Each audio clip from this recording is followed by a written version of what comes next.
सुप्रभात, good morning. कैसे हैं आप लोग? एक बार फिर से आपका स्वागत है। और आप कहेंगे सर आज तो कम से कम मत पूछो कैसे हैं, क्योंकि ठंड बड़ी कड़ाके की पड़ रही है। मानता हूँ ठंड है कड़ाके की। जनवरी का पहला सप्ताह है तो बिल्कुल मान सकते हैं कि राजस्थान भर में ठंड बहुत ज़ोरदार तरीके से पड़ रही होगी। पर हम क्या करें, हमारी भी कुछ मजबूरियां हैं। मजबूरियां ये हैं कि संविधान सभा जिस जिस दिन उसकी बैठक हुई उस दिन हम भी बैठक करने की कोशिश करते हैं। अब तक ईश्वर की कृपा से ऐसा लगभग हुआ है। 5 जनवरी 1949 को संविधान सभा में जो कुछ हुआ उस पर चर्चा 5 जनवरी 2024 को करने वाले हैं। तो जूम के साथी और इधर यूट्यूब के साथी सब जुड़ गए हैं। मैं एक बार फिर से उनका स्वागत कर लेता हूँ। और सर अगर आपसे मिलना है तो कैसे मिल सकते हैं? आइए, कहाँ आइए? आइए आइए हमारे जय नारायण व्यास विश्वविद्यालय के लोक प्रशासन विभाग में। लोक प्रशासन विभाग में ही रहता हूँ। 2:30 बजे तक, 3:30 बजे तक आप बिल्कुल आकर मिल सकते हैं। तो यूट्यूब के साथ ही आपका बड़ा योगदान है। आपके प्रश्न टॉपिक से रिलेटेड होंगे, बिल्कुल मैं जवाब दूंगा। जूम वाले तो एक्टिवली, क्योंकि उनका वीडियो ऑन रहता है तो वो तो प्रश्न उसी से संबंधित पूछेंगे। तो बिल्कुल मैं मान के चल रहा हूँ कि आप लोग बहुत अच्छे होंगे और आपके प्रश्न भी टॉपिक से रिलेटेड होंगे। आज क्या होगा संविधान सभा में? 5 जनवरी 1949 को संविधान सभा के विचार विमर्श का क्या विषय रहा था? मैं पहले से ही बात शुरू करने से पहले ये बता दूं कि आज मसौदा संविधान पर चर्चा नहीं हुई। आज चर्चा हुई 1935 के भारत शासन अधिनियम पर। आप मुझसे प्रश्न पूछोगे, देश आज़ाद हो गया 15 अगस्त 1947, इसके बावजूद भी 1935 के अधिनियम पर चर्चा क्यों? तो दोस्तों आप लोगों को याद होगा भारतीय स्वतंत्रता अधिनियम 1947, जिसके तहत भारत को स्वतंत्रता प्राप्त हुई, जिसके तहत भारत का विभाजन हुआ, जिसके तहत देसी रियासतों को इस बात की छूट थी कि वो चाहे तो भारत में मिले, चाहे तो पाकिस्तान में मिले और चाहे तो अपना स्वतंत्र अस्तित्व रखे। उसी भारतीय स्वतंत्रता अधिनियम 1947 की एक विशेषता ये भी थी कि जब तक भारत की संसद, भारत की संविधान सभा अपने नए संविधान का निर्माण नहीं कर लेती है, तब तक जो संविधान सभा है वो संसद के रूप में काम करेगी।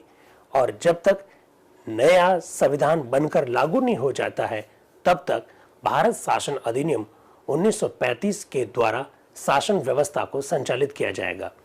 यानी 5 जनवरी 1949 देश आजाद था, संविधान निर्माण चल रहा था, लेकिन इसके बावजूद भी 1935 का भारत शासन अधिनियम कुछ रिफॉर्म्स के साथ, कुछ सुधारों के साथ प्रचलन में था। भारत शासन अधिनियम 1935 का जो अधिनियम है, इस अधिनियम में कुछ एक चेंजेस किए जाने वाले हैं। रियासतों का एकीकरण हो रहा है सरदार वल्लभ भाई पटेल के नेतृत्व में। सरदार वल्लभ भाई पटेल उस समय देश के गृह मंत्री है, उप प्रधानमंत्री है, संविधान सभा के सदस्य भी है। सरदार वल्लभ भाई पटेल गृह मंत्री के रूप में भारत शासन अधिनियम 1935 को भारत की परिस्थितियों के अनुकूल बनाने के लिए कुछ और सुधार के साथ आज संविधान सभा में अपना उद्बोधन देंगे। शुरुआत सरदार वल्लभ भाई पटेल से ही होगी। उसके बाद में संविधान सभा के अन्य सदस्य इसमें कुछ संशोधन के लिए बात रखेंगे और इसके अलावा, संशोधन के अलावा कुछ और भी लोग होंगे जो अपनी बात को रखेंगे। और इसके बाद में सरदार वल्लभ भाई पटेल का एक बार फिर से उद्बोधन होगा। और उसके बाद 1935 के अधिनियम में जो चेंजेस किए जा रहे हैं, जो करेक्शंस किए जा रहे हैं, जो अमेंडमेंट किए जा रहे हैं, उसके तहत संविधान सभा में वोटिंग होगी, मतदान होगा। आज 5 जनवरी 1949 को संविधान सभा में केवल और केवल इन्हीं विषयों पर चर्चा की जाने वाली। मसौदा संविधान के किसी भी अनुच्छेद पर चर्चा नहीं होगी, ऐसा आप ध्यान रखिएगा। तो YouTube के साथियों सुप्रभात, मैंने कह दिया है 1935 का अधिनियम भारत में प्रचलन में है उस समय। सरदार वल्लभ भाई पटेल उसमें क्या संशोधन करना चाह रहे हैं, आज उसी विषय पर बात करेंगे और सरदार वल्लभ भाई पटेल का पूरा उद्बोधन आपके सामने रखने की मैं कोशिश करूंगा। तो चलिए, जैसा आप देख सकते हैं वहां 5 जनवरी को बुधवार है, 5 जनवरी 1949 को बुधवार है। भारतीय संविधान सभा के वाद विवाद की सरकारी रिपोर्ट, पहले अध्यक्ष का पत्र। आप जानते हैं डॉक्टर राजेंद्र प्रसाद संविधान सभा के अध्यक्ष हैं, वो अभी अस्वस्थ होने के कारण संविधान सभा की अध्यक्षता नहीं कर पा रहे। कल मेरे किसी मित्र ने पूछा भी था कि सर जनवरी में तो डॉक्टर राजेंद्र प्रसाद जी को अध्यक्षता करनी थी, क्या हुआ? आज डॉक्टर राजेंद्र प्रसाद जी का खुद का एक पत्र संविधान सभा के उपाध्यक्ष के नाम से आएगा। संविधान सभा के उपाध्यक्ष उस पत्र को पढ़कर सुनाएंगे। इससे हमारे जूम और यूट्यूब के जो साथी है उनको भी ये मालूम पड़ जाएगा कि डॉक्टर राजेंद्र प्रसाद जी का स्वास्थ्य कैसा है। तो रवि भाई क्या कह रहे हैं? बिल्कुल, हाँ, बहुत अच्छे अच्छे टॉपिक लेकर आ रहे हैं, लेकिन हम स्टेप बाय स्टेप ही चलेंगे, रवि नंदन जी कह रहे हैं। तो चलिए आगे चलते हैं, क्या हो रहा है। प्रातः 10 बजे संविधान सभा के उपाध्यक्ष डॉक्टर एच.सी. मुखर्जी की अध्यक्षता में सबसे पहले अध्यक्ष का पत्र उपाध्यक्ष बोल रहे हैं। सभा का कार्य प्रारंभ करने से पूर्व मैं एक पत्र पढ़कर सुनाना चाहता हूं, जो कि मुझे कल शाम अध्यक्ष महोदय से प्राप्त हुआ है। उसमें कहा गया है, क्या कहा गया है? मैं आपके पत्र के लिए धन्यवाद देता हूं। आपको याद होगा एच.सी. मुखर्जी ने संविधान सभा की परमिशन के बाद डॉक्टर राजेंद्र प्रसाद जी को एक पत्र लिखा था और उनके जल्दी स्वस्थ होने की कामना की थी। तो वो क्या कह रहे हैं? मैं आपके पत्र के लिए धन्यवाद देता हूं, जिसमें कि आपकी तथा सभा की ओर से मुझे मौसम की बधाई दी गई। मुझे ये कहने की आवश्यकता नहीं है कि इस सद्भावना से मुझे कितनी प्रसन्नता हुई। मुझे इसका खेद है कि वर्तमान अधिवेशन के आखिरी कुछ दिनों के लिए भी मैं उपस्थित नहीं हो सका। मैं पहली तारीख को यहाँ से रवाना होना चाहता था, किंतु 28 तारीख को बुखार तथा बहुत खांसी हो जाने के कारण मैं नहीं आ सका।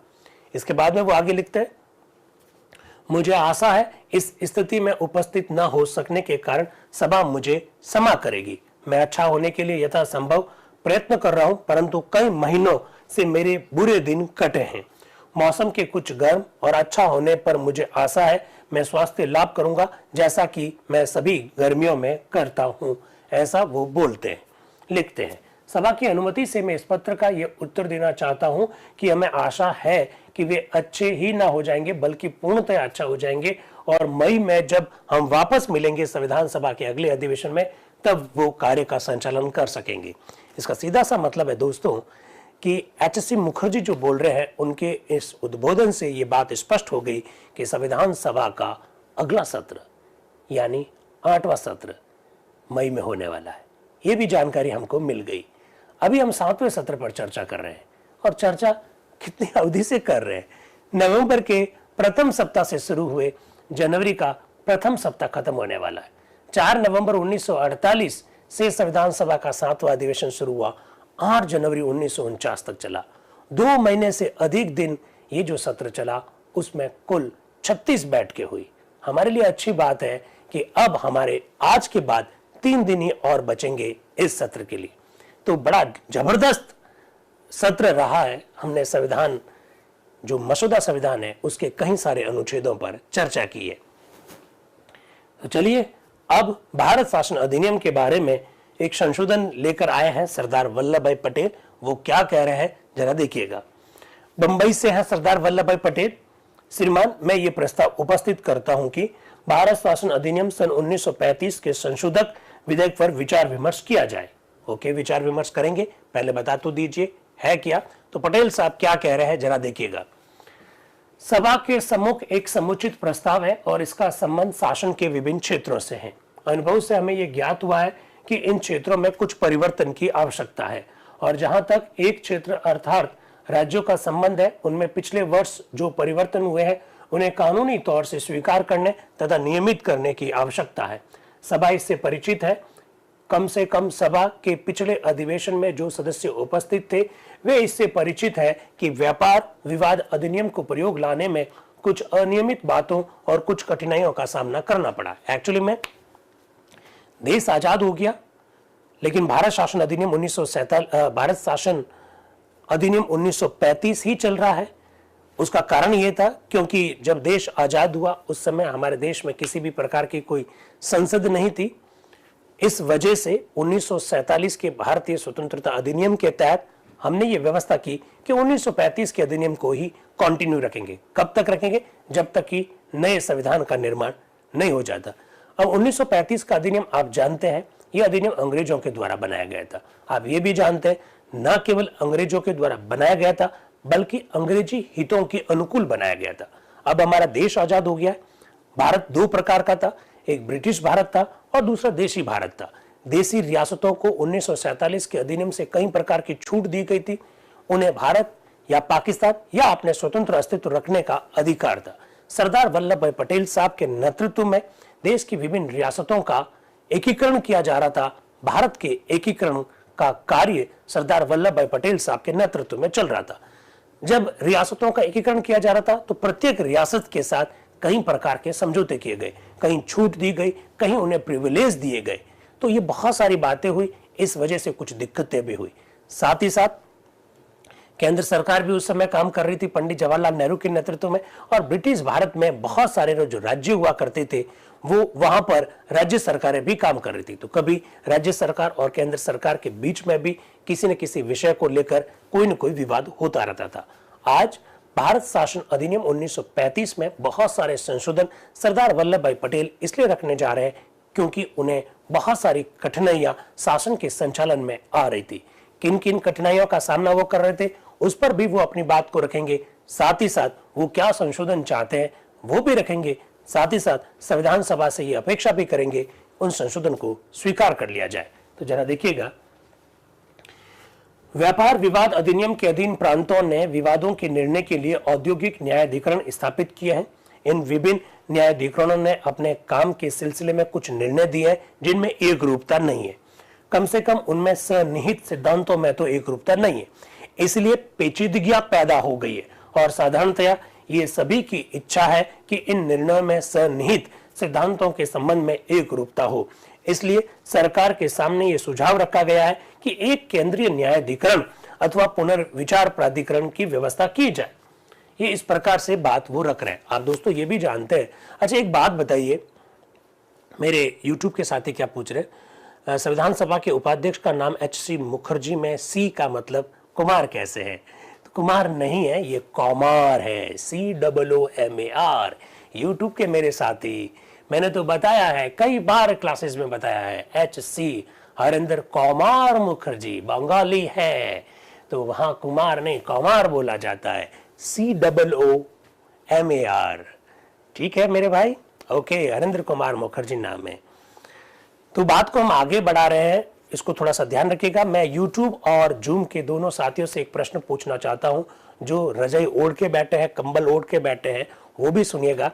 अभी ये जो हमारे फिल्में आती है, बॉलीवुड की फिल्में आती है, बहुत सारे भारत में सिनेमाज हैं, टॉलीवुड भी है, जॉलीवुड भी है। तो जितने भी जो फिल्म्स आती है, ये फिल्म्स का जो कंटेंट है वो हमारी संस्कृति के कहीं प्रतिकूल तो नहीं है, कई कंटेंट्स की वजह से कहीं अश्लीलता तो नहीं है, कई कंटेंट्स में कहीं गालियां तो नहीं है, कंटेंट्स देश की सुरक्षा के लिए किसी प्रकार का कोई खतरा तो नहीं पैदा करता।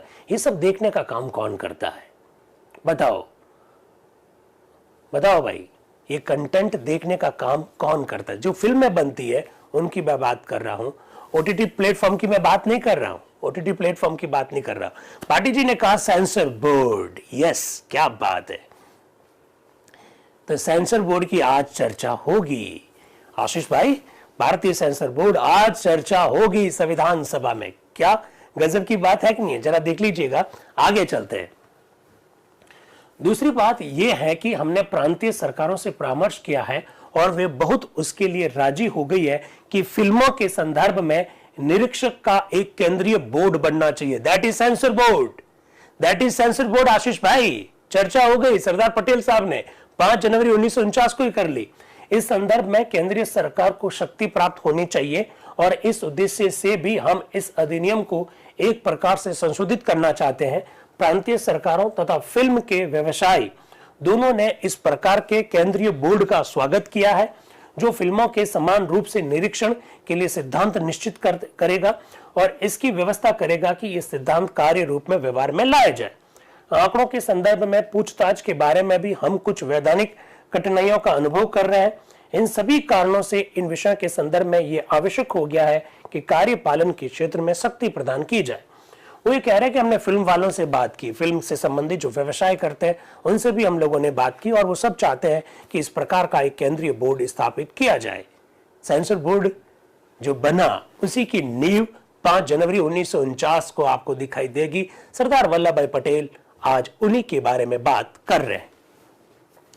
हमने ये अनुभव किया कि औपनिवेशिक विधानमंडल को उपनिवेश के कानून के द्वारा उपनिवेश के किसी अधिकरण को इस प्रकार के कार्यपालन की प्रकार्य प्रदान करने की शक्ति प्राप्त होनी चाहिए और इसलिए भारत शासन अधिनियम की धारा 126(1) के अधीन एक संशोधन की आवश्यकता समझी गई है, ऐसा वो कह रहे हैं। इसके बाद में वो कह रहे हैं इसके अतिरिक्त भारत सरकार की औद्योगिक नीति के कारण यह आवश्यक हो गया है कि केंद्रीय विधानमंडल को कई उद्योग धंधों के संदर्भ में शक्तियां प्राप्त हो।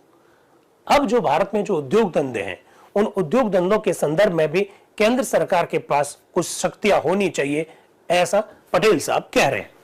ये शक्तियां 7वीं अनुसूची की सूची 1 की धारा 34 के अधीन प्राप्त हो सकती है, किंतु चूंकि इससे सरकार को केवल विकास संबंधी विषय के बारे में शक्ति प्राप्त होती है, इसलिए यह संदेहात्मक है कि इससे केंद्र को उत्पादन, प्रदाय और वितरण के संदर्भ में यही शक्ति प्राप्त होती है अथवा नहीं।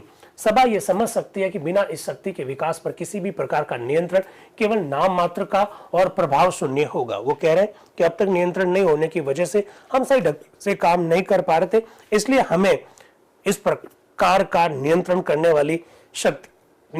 वाली शक्तियां केंद्र सरकार को देनी चाहिए, ऐसा वो कह रहे हैं। इसके बाद में वो विधेयक की अलग धारा जो कि धारा 61 की उपधारा 3 के प्रावधानों के कारण इस संशोधन की आवश्यकता समझी जा रही है, उसके ऊपर प्रकाश डाल रहे हैं। उनके अनुसार मद्रास, बंबई, संयुक्त प्रांत और बिहार की विधान परिषद में स्थायी सभाएं हैं। अब सुनिएगा, 1935 के भारत शासन अधिनियम के अंतर्गत बहुत सारी ऐसी विशेषता है। आप जानते हैं कि हमारे देश में आज भी कुछ राज्य ऐसे हैं जहां विधानसभाओं के साथ साथ विधान परिषदें भी है। आप जानते हैं आंध्र प्रदेश उनमें से एक है, तेलंगाना है, बिहार है, महाराष्ट्र है, ऐसे राज्य जहां विधान परिषद है। उस समय भी कुछ राज्यों में विधान परिषदें थी। उसके बारे में सरदार वल्लभ भाई पटेल क्या कह रहे हैं, जरा देखिएगा। वो कह रहे हैं मद्रास, बंबई, संयुक्त प्रांत और बिहार की विधान परिषद स्थायी सभा के रूप में, किंतु प्रतिबंध यह है कि परिषदों के 1/3 सदस्य 3 वर्ष में अवकाश ग्रहण कर लेंगे।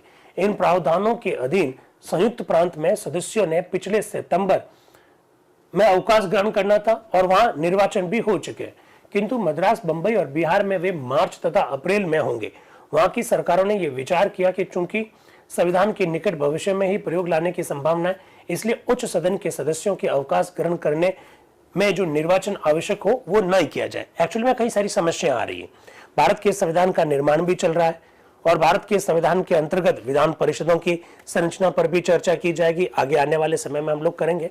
तो सरदार वल्लभ भाई पटेल साहब ये कह रहे हैं कि एक प्रॉब्लम आ रही है कि कुछ राज्यों में विधान परिषद के जो सदस्य जिनको अवकाश ग्रहण करना है, आप जानते हैं आज वर्तमान का सिस्टम ये कहता है कि 1/3 सदस्य 2 वर्ष के बाद में अवकाश ग्रहण कर लेते, तो उसी का संकेत कर रहे हैं कि कुछ राज्यों में अभी हो रहा है, कुछ राज्यों में अभी हो रहा है, तो बड़ा कंफ्यूजन क्रिएट हो रहा है क्योंकि नया संविधान का निर्माण भी हो रहा है। तो कुछ राज्य ये चाहते हैं कि सीटें भले ही रिक्त कर दी जाए लेकिन निर्वाचन अभी ना हो क्योंकि नया संविधान आने वाला है। इस संदर्भ में भी कुछ समस्याएं हैं। सरदार वल्लभ भाई पटेल साहब उनकी ओर भी संकेत कर रहे हैं। फिर कह रहे हैं, एक मेरे भाई क्या कह रहे हैं, सर ये क्लास 2nd ग्रेड में भी यूजफुल होगी क्या? मेरे भाई ने ये प्रश्न पूछा है। ये 2nd grade, 1st grade, 3rd grade, 4th grade, 5th grade से सबसे ऊपर का ग्रेड यानी नागरिक ग्रेड, उसके लिए उपयुक्त है। भारत के नागरिकों के लिए ये चर्चा उपयुक्त है, इसलिए क्योंकि ये चर्चा बतलाती है कि संविधान का निर्माण किन परिस्थितियों में किया गया। अब वो आ रहे हैं विधेयक के खंड 6 पर जो संशोधन करना चाहते हैं, वो जरा देखिए और इसी पर सबसे ज्यादा चर्चा होगी। सभा को यह विदित है कि समाविष्ट संविधाओं के अनुसार जिन पर नरेशों ने हस्ताक्षर किया, आप जानते हैं साथियों कि अगर आपने भारत शासन अधिनियम 1947 को थोड़ा बहुत देख रखा है तो देशी रियासतों का जब विलय भारत में हो रहा था तो सरदार वल्लभ भाई पटेल साहब के नेतृत्व में हर देशी रियासत के साथ कई प्रकार के समझौते किए थे। अगर आपको मालूम है तो इंस्ट्रूमेंट ऑफ एसेशन पर हस्ताक्षर किए गए थे, तो उसमें शर्तें होती थी जिसमें फला देशी रियासत फला शर्त के अधीन भारत में मिल रही है या भारत में अपना विलय कर रही है। इसी से संबंधित एक धारा पर चर्चा हम करने जा रहे हैं। अब मैं विधेयक के खंड 6 पर आता हूं। आपको विदित है कि संविधाओं के अनुसार जिन पर नरेशों ने हस्ताक्षर किए, उड़ीसा के 25 राज्यों, मध्य प्रांत के 15 राज्यों, मद्रास के 3 राज्यों, 35 पूर्ण शक्ति प्राप्त राज्यों, बंबई के 150 अर्ध अधिकार प्राप्त राज्यों और पूर्वी पंजाब के 3 राज्यों का अधिकार क्षेत्र भारत सरकार को सौंप दिया गया है। अब अलग अलग राज्यों में देशी रियासतों ने किस तरह से अपने अधिकार भारत सरकार को सौंपे, उसके बारे में सरदार वल्लभ भाई पटेल साहब संकेत कर रहे हैं। और उसने केंद्रीय विधानमंडल द्वारा स्वीकृत अतिरिक्त प्रांतीय अधिकार क्षेत्र अधिनियम के अधीन ये शक्ति प्रांतीय सरकारों को सौंप दी। इसके अतिरिक्त कुछ राज्य केंद्रीय सरकार ने अपने अधिकार में ले लिए और केंद्रीय सरकार के अधिकारियों के अधीन कर दिए गए और उन्हें वहां पर चीफ कमिश्नर नियुक्त किए गए। सरदार वल्लभ भाई पटेल साहब ये कह रहे हैं कि कुछ रियासतों को हमने मिला दिया और वहां पर प्रांतीय सरकारों का गठन कर दिया, कुछ रियासतों को हमने डायरेक्टली अपने अधीन कर लिया और वहां पर हमने चीफ कमिश्नर प्रांत बना लिए। दोस्तों, आप जानते हैं वो जो चीफ कमिश्नर प्रांत है वही आजकल संघ शासित प्रदेशों के नाम से जाने जाते हैं। वही आजकल संघ शासित प्रदेशों के नाम से जाने जाते हैं। सब सरदार पटेल साहब इनके बारे में अपने विचार रखते हैं। तो आगे देखिएगा जरा क्या हो रहा है। ये राज्य अब चीफ कमिश्नरों के प्रांत के नाम से कहे जाएंगे। इस श्रेणी की सर्वप्रथम पूर्व पंजाब के पहाड़ी प्रदेशों के राज्य आते हैं। उनकी संख्या लगभग 15 से 20 है। ये छोटे छोटे राज्य हैं और उनको एक साथ मिला दिया गया। पूर्वी पंजाब में कब संघ शासित प्रदेश रहा है? रहा क्या? जूम वालों थोड़ा सा बताओ भाई, बताइए। पूर्वी पंजाब में भी कुछ संघ शासित प्रदेश रहा क्या? और आपको मालूम होना चाहिए हिमाचल प्रदेश इनिशियल स्टेज में संघ शासित प्रदेश। अरे वाह चेतन भाई, भरतपुर वाले छा गए भाई, क्या बात है। इधर से मेरा बोलना हुआ और इधर से जवाब आने हुआ। हिमाचल प्रदेश, वाह, ये पहले संघ शासित प्रदेश ही हुआ करता था। बहुत बढ़िया, बहुत बढ़िया। यही तो बातें हमको प्रेरणा देती है कि हमारे जो मित्र लोग हैं, हमारे जो साथी लोग हैं, वाकई में एकदम माइन्यूटली बहुत सूक्ष्म दृष्टि यंत्र लेकर बैठे कि इधर से कोई प्रश्न पूछेगा और इधर से जवाब आ जाएगा। फिर वो आगे कह रहे उनकी विशेष स्थिति को ध्यान में रखते हुए हमने उन्हें अपने हाथ में ले लिया और उन्हें चीफ कमिश्नर के एक प्रांत में परिणित कर दिया। इस प्रकार जो अन्य राज्य अधिकार में लिए गए हैं वे कच्छ, बिलासपुर और मयूरभंज के राज्य हैं जो उड़ीसा को सौंप दिए गए। ये चीफ कमिश्नर के प्रांतों में परिणित कर दिए गए। कच्छ के संदर्भ में ये उसकी विशेष स्थिति के कारण किया गया। उसकी सीमा का एक बहुत बड़ा भाग पाकिस्तान से मिला हुआ है तथा वह एक अविकसित क्षेत्र है जिसकी बहुत काल तक उपेक्षा हुई। वहां ना कोई रेल है, ना कोई आधुनिक यातायात के साधन अथवा सड़कें हैं। यदि आप एक सशस्त्र वर्ष प्राचीन कोई मध्यकालीन राज्य देखना चाहें तो आपको भारत में कच्छ का ही राज्य मिलेगा, किंतु इस राज्य में एक बहुत ही सुंदर बंदरगाह है जिसका विकास करने की आवश्यकता है और भारत सरकार का विचार है कि उस पर बहुत धन खर्च किया जाएगा। इसके अतिरिक्त कच्छ में छोटी रेल की पटरियां बिछाई जाएगी जिससे डीसा से उसका संबंध स्थापित हो जाए। इसके अतिरिक्त विरामगाम तक बड़ी रेल की पटरियां बिछाने का प्रस्ताव है। इस स्थिति में और इसलिए कि उसकी सीमा का बहुत बड़ा भाग दूसरे उपनिवेश से मिला हुआ है, यह आवश्यक समझा गया कि राज्य का शासन अपने हाथ में ले लिया जाए। वाह! जो मेरे मित्र लोग कभी कभी मुझसे प्रश्न पूछते हैं कि सर किसी प्रदेश को आप संघ शासित प्रदेश क्यों बनाते हैं, तो मैं अक्सर ये कहता हूं कि संघ शासित प्रदेश बनाने के पीछे उद्देश्य ये होता है कि कुछ प्रदेश ऐसे होते हैं जो सामरिक दृष्टि से इतने महत्वपूर्ण होते हैं कि भारत सरकार चाहती है कि डायरेक्टली उनका शासन हो, वो किसी राज्य सरकार के भरोसे पर नहीं छोड़ना चाहती है।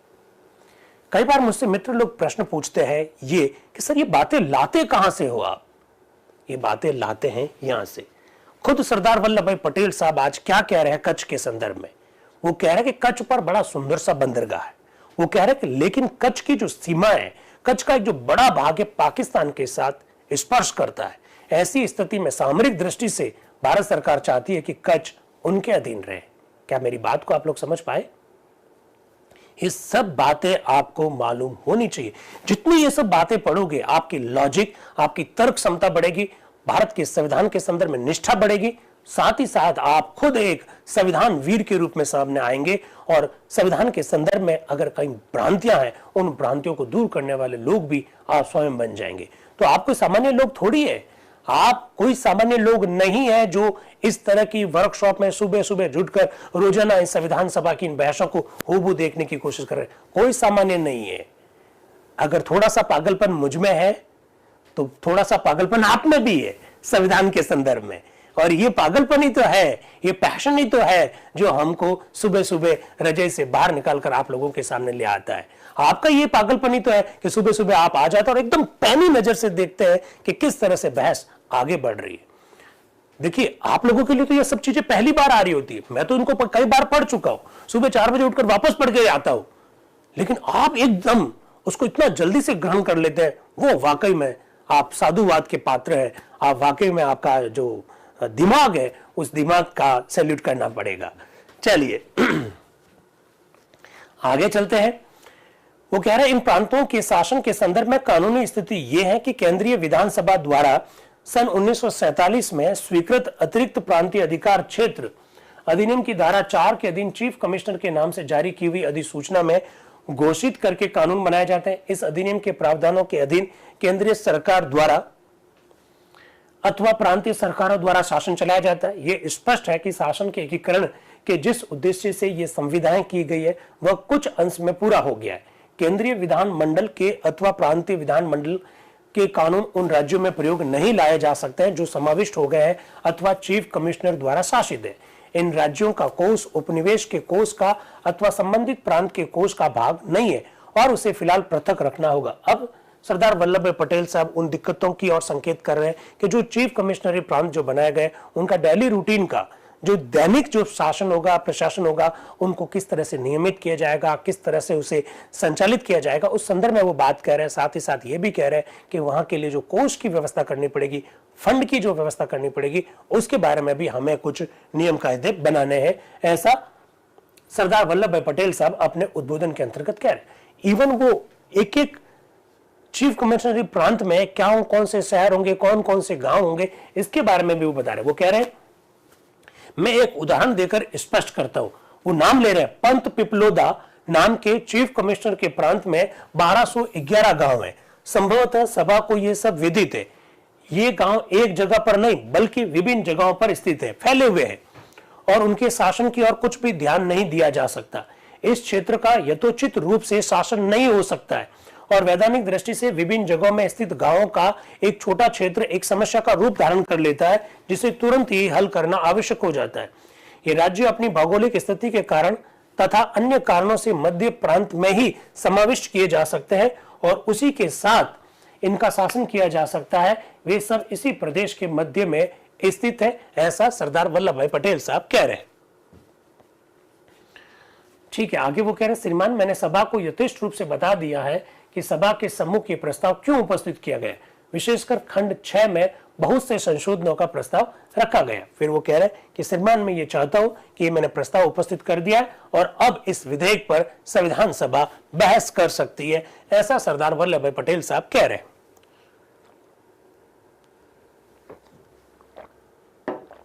चलिए, जैसे सरदार पटेल साहब अपनी बात को रखते हैं, इसके बाद में सबसे पहले आता है युधिष्ठिर मिश्र। ये उड़ीसा के हैं। युधिष्ठिर मिश्र उड़ीसा के हैं। सरदार वल्लभ भाई पटेल द्वारा भारत शासन अधिनियम 1935 में देश की वर्तमान मतलब उस समय की परिस्थितियों के अनुरूप जो चेंजेस लाने के लिए जो प्रस्ताव रखा गया उस पर पहले विचार रखने के लिए आ रहे हैं युधिष्ठिर मिश्र, जो कि उड़ीसा के हैं। क्या कह रहे हैं, उपाध्यक्ष महोदय मैं इस सभा के विचाराधीन प्रस्ताव के संदर्भ में सामान्य वाद विवाद में भाग लेना चाहता हूं और कुछ ऐसे राज्यों के शासन के संदर्भ में अपना मत प्रकट करना चाहता हूं जिन्होंने अपनी सारी शक्ति भारत सरकार को सौंप दी। इस विधेयक के प्रावधानों के अनुसार कुछ राज्य जैसे कि वे राज्य जो अब हिमाचल प्रदेश में सम्मिलित है चीफ कमिश्नर के प्रांत का रूप धारण कर लेंगे और कुछ राज्य जैसे उड़ीसा और छत्तीसगढ़ के राज्य तथा दक्षिण के राज्य और पुदुकोटा का राज्य निकटवर्ती प्रांतों के अंगों के रूप में शामिल होंगे। उड़ीसा और छत्तीसगढ़ के राज्यों की समाविष्टि, अब देखिए जो मेरे मित्र लोग कहते हैं ना कि सर ये छत्तीसगढ़ तो अब 2000 में बना है, उससे पहले कोई जानता ही नहीं था। अरे भाई, मैं बिल्कुल आपको बता देना चाहता हूं कि छत्तीसगढ़ हो चाहे झारखंड हो, इन सब के बारे में संविधान सभा में भी चर्चा हुई है। और तेलंगाना जो आपको लगता है कि वर्ष 2014 में बना है, तेलंगाना के बारे में संविधान सभा में भी चर्चा हुई है। ये बिल्कुल अपने को बातें मालूम होनी चाहिए। हम लोगों के लिए नई बात है, लेकिन संविधान सभा में इन सारे मुद्दों पर चर्चा हुई है। छत्तीसगढ़ के बारे में, झारखंड के बारे में चर्चा मिलेगी, तेलंगाना के बारे में आपको चर्चा मिलेगी। ठीक है, फिर वो कह रहे हैं उड़ीसा और छत्तीसगढ़ के राज्यों की समावेशी जनवरी सन 1948 में हुई। तब से ये राज्य उड़ीसा और मध्य प्रांत के शासन में। नरेशों और भारत सरकार के बीच में जो कॉन्ट्रैक्ट हुआ उन्हीं के फलस्वरूप ये समाविष्ट हुए। राज्य के लोगों अथवा उनके प्रतिनिधियों का इसमें कोई हाथ नहीं रहा। अब युधिष्ठिर मिश्र एक बहुत बड़ा प्रश्न उठाना चाह रहे हैं और बड़ा गजब का प्रश्न है, मुझे लगता है कि आपको भी समझ में आएगा। वो ये कह रहे हैं युधिष्ठिर मिश्र के साथ उड़ीसा है, छत्तीसगढ़ है, इनकी रियासतों को मिलाने के लिए भारत सरकार के साथ जो समझौते हुए, जो कॉन्ट्रैक्ट हुए, वो तो राजा महाराजा और भारत सरकार के बीच में हुए। हम कहां हैं, हमारी जनता कहां है? जनता का इन समझौतों के साथ कोई लेना देना नहीं है। फिर युधिष्ठिर मिश्र आगे ये भी कहेंगे कि राजा महाराजा ने जब इनके साथ समझौते किए तो राजाओं ने अपने हितों का ध्यान में रखा, जनता के हित का ध्यान किसी ने नहीं रखा। ऐसा प्रश्न युधिष्ठिर मिश्र उठाना चाह रहे हैं। हाँ, मेरे एक मित्र बिहार से है, वो कह रहे सर बिहार के बारे में भी कुछ बोलिए। अरे बिहार तो भाई चर्चा का हमेशा से ही मुख्य विषय रहा है। हमारे संविधान सभा के अध्यक्ष डॉक्टर राजेंद्र प्रसाद जी कहां से हैं? बिहार से है। और संविधान सभा में सबसे ज्यादा संशोधन लाने वाले प्रोफेसर केटी शाह कहां से है? बिहार से है। तो बिहार तो भाई हमेशा से चर्चा के केंद्र में ही रहा है। ठीक है, बलिया के बारे में भी बोल दीजिए गुरुदेव को। अरे भाई अब तो कमाल हो गया, कुछ बलिया लाएंगे, कुछ बीकानेर लाएंगे, कुछ उत्तराखंड के बारे में लाएंगे, कुछ देहरादून के बारे में लाएंगे। कह रहे एक मित्र के उदयपुर के बारे में बोल दीजिए। आ जाइए, भारत के बारे में बोलिए, ऐसा बोलिए ना, भारत के बारे में बोलिए। चलिए, तो वो कहना चाह रहा है कि जनता के साथ किसी भी प्रकार का कोई आपने चर्चा नहीं की, ना राज्यों के शासन के संदर्भ में कोई चर्चा की, ना उनके स्वायत्त शासन के अधिकार के संदर्भ में चर्चा की, ऐसा युधिष्ठिर मिश्र कह रहे हैं। और वो ये भी कह रहे हैं कि इस वजह से वहां की जनता में थोड़ा सा आक्रोश है, ऐसा वो कह रहे हैं। वो साथ साथ में ये भी कह रहे हैं कि जनता को ना पूछने की वजह से वहां बहुत सारा भ्रष्टाचार भी हो रहा है। इसके बाद में आ रहे हैं श्री रामचंद्र उपाध्याय जी। रामचंद्र उपाध्याय जी कहां से हैं संविधान सभा के मेंबर, जरा बताइए मुझे। रामचंद्र उपाध्याय जी कहां से हैं? तो मेरा जो मित्र कह रहे हैं राजस्थान के बारे में बताइए, तो ये राजस्थान से है रामचंद्र उपाध्याय जी। वो आज क्या विचार रख रहे हैं जरा देखिएगा। मत्स्य संघ का नेतृत्व कर रहे हैं, राजस्थान से हैं रामचंद्र उपाध्याय जी। क्या बोल रहे हैं मैं हूबहू आपके सामने रख रहा हूं। सभापति जी, मैं एक रियासती जनता के नुमाइंदे के नाते इस अमेंडिंग एक्ट का स्वागत करता हूं, विशेष रूप से दफा 6 का, दफा यानी धारा, जो रियासत की जनता के फायदे के लिए तरमीम इस वक्त की जा रही है, उसका मैं समर्थन करता हूं। और मैं श्री युधिष्ठिर मिश्र ने जो कुछ अपने विचार जाहिर किए उनके खिलाफ कहना चाहता हूं। मैं तो समझता हूं ये हमारे बहुत फायदे की चीज है। इस समय यदि हम अपनी छोटी मोटी बातों की तरफ ध्यान देकर चलेंगे तो हम इससे कुछ लाभ नहीं उठा सकेंगे, ऐसा रामचंद्र जी उपाध्याय कह रहे हैं। मैं देखता हूं कि थोड़े से दिनों पहले रियासतों का मामला हिंदुस्तान में इतना कठिन हो रहा था और विदेशी हुकूमत जब यहां से गई थी उस वक्त विदेशी लोग ये समझते थे कि हिंदुस्तान रियासतों के बोझ से दबकर खत्म हो जाएगा। मगर हिंदुस्तान की हुकूमत के लिए यह बड़ी मुबारकबादी का विषय है कि आज हमको दफा 290A जैसी एक धारा आज ही इंडिया एक्ट के अंदर बनानी पड़ी। हमने 1 साल में इतनी तरक्की कर ली है और जो कुछ झगड़े अभी रियासतों के बाकी है उन्हें भी बहुत जल्दी खत्म कर देंगे, ऐसा रामचंद्र जी उपाध्याय कह रहे हैं। आगे कह रहे हैं रियासती जनता को रियासतों के मामलों को खत्म कराने का सबसे सीधा तरीका यह है कि सब राजाओं से उनके समस्त अधिकार इंडिया गवर्नमेंट को सौंपवा दिया जाए। और जैसा सरदार वल्लभ भाई पटेल साहब ने बताया है कि बहुत सी रियासतें इस पर रजामंद हो गई है, लेकिन बहुत सी ऐसी है जो रजामंद नहीं है।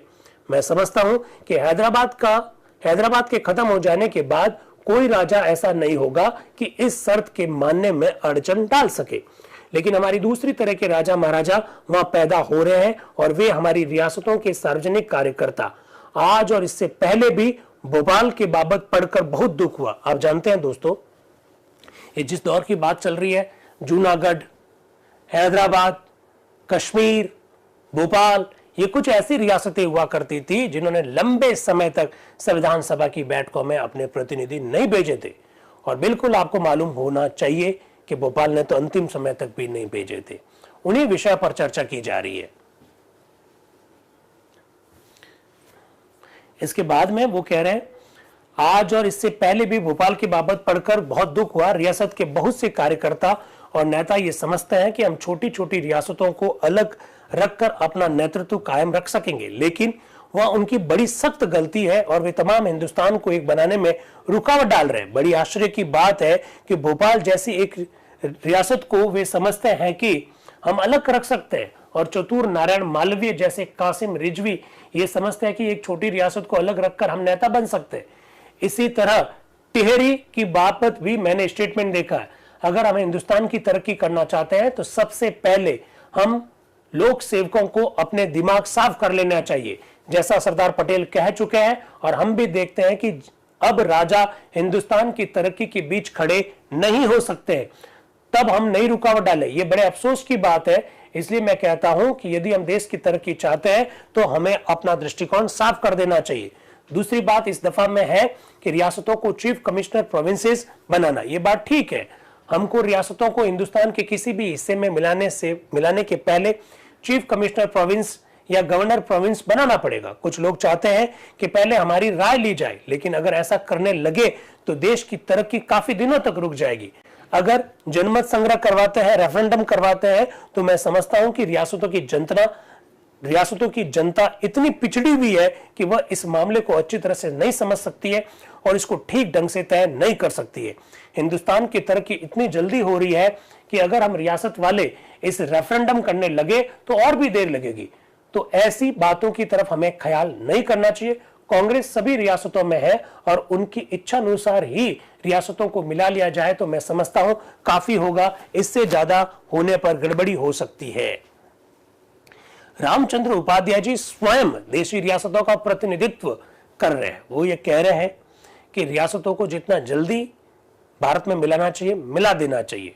वो आगे बोलते हैं कि रियासतों में जो लोग जनमत संग्रह करवाने की बात कह रहे हैं वो बिल्कुल ठीक नहीं कह रहे। इसके दो कारण है। एक, रियासतों की जनता इतनी ज्यादा पिछड़ी हुई है कि वो इन राष्ट्रीय मुद्दों को समझ नहीं पाएगी कि जनमत संग्रह में किसका पक्ष लेना है। दूसरी बात, अगर आप हर रियासत में जनमत संग्रह करवाने लग जाएंगे तो इससे बहुत ज्यादा समय लगेगा, ऐसा रामचंद्र उपाध्याय जी कह रहे हैं। वो कह रहे हैं कि देश जिस तरह से तरक्की कर रहा है और पिछले कुछ समय में जो तरक्की की है वो अभिनंदन योग्य है, लेकिन इस प्रकार की बातें देश की तरक्की में रुकावट और बाधा के रूप में आ सकती है, ऐसा रामचंद्र जी उपाध्याय का कहने का आशय है।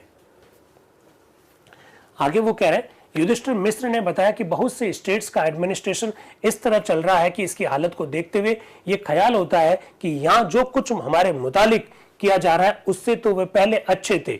इसमें कोई शक नहीं है कि पहले जब छोटी छोटी रियासतें थी वहां उनके हाईकोर्ट होते थे, वहां उनका एडमिनिस्ट्रेशन हुआ करता था, इससे हमें बड़ी आसानी हुआ करती थी। जो तकलीफ होती थी उसको हम जाकर फौरन खत्म कर सकते थे, लेकिन अब हम किसी बड़े सूबे में मिल जाने से ऐसी चीजें नहीं कर सकेंगे।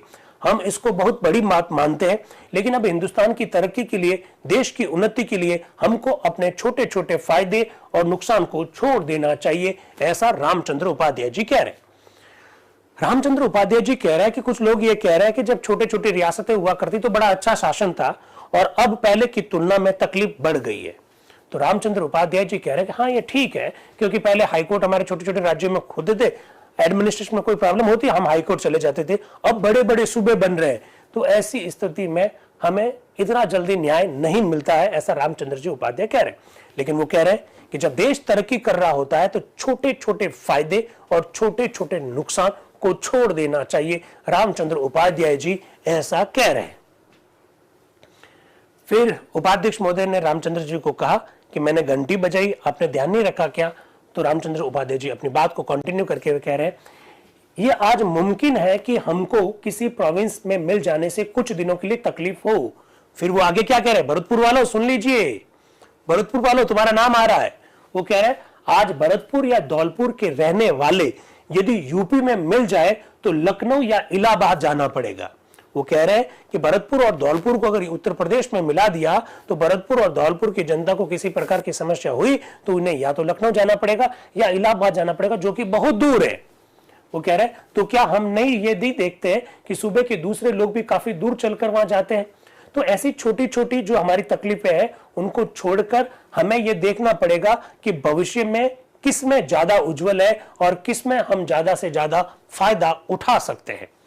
इस बीच आते हैं BS खांडेकर साहब, जो कि कोल्हापुर से है। वो क्या कह रहे हैं?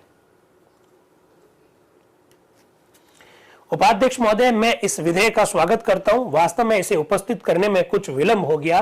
कुछ समाविष्ट राज्यों के संदर्भ में जो संदेशपद स्थिति है उसका इस विधेयक में निराकरण हो जाएगा। इसी बीच में उपाध्यक्ष महोदय खांडेकर साहब को कह रहे हैं कि भैया आप इस टॉपिक्स तक ही अपने आप को सीमित रखोगे। इसके बाद में खांडेकर साहब कह रहे हैं जी हाँ श्रीमान, अब मैं विशेष बातों पर आता हूं। लगभग 11 महीने हुए, कुछ राज्य समाविष्ट किए गए थे और चूंकि इस संदर्भ में कोई बड़ी बात नहीं थी इसलिए उन्हें प्रांतों में समाविष्ट नहीं किया जा सका। बहुत काल तक तो जो दोष था उसका इस विधेयक से निराकरण हो गया। ये दोष किस प्रकार का था इसका मैं कुछ समय लेकर वर्णन करूंगा। इन 10-11 महीनों में प्रशासकों की स्वेच्छाचारी शासन था। इससे प्रांतीय सरकारों को जो असुविधा हुई वह तो हुई, परंतु इससे सुविधा कुछ भी नहीं हुई। मैं एक उदाहरण देना चाहता हूं, वो है एक राज्य में, संभवतः कई राज्यों के पिछले शासन काल में शिक्षा निःशुल्क थी।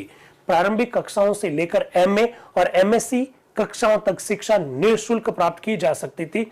समाविष्टि के उपरांत शुल्क लिया जाने लगा। खांडेकर साहब कह रहे हैं कि साहब सब कुछ ठीक है, बहुत अच्छी बात है, मैं भी इसका समर्थन करता हूं, लेकिन सर एक बात मुझे कहनी है कि क्या कि साहब कुछ पहले रियासतों में प्राथमिक शिक्षा से लगाकर एमए और एमएससी तक की शिक्षा निःशुल्क थी, लेकिन जैसे ही रियासतों का विलय होने लगा बड़े राज्यों में तो हम ये देख पा रहे हैं कि अब शुल्क लिया जाने लग गया।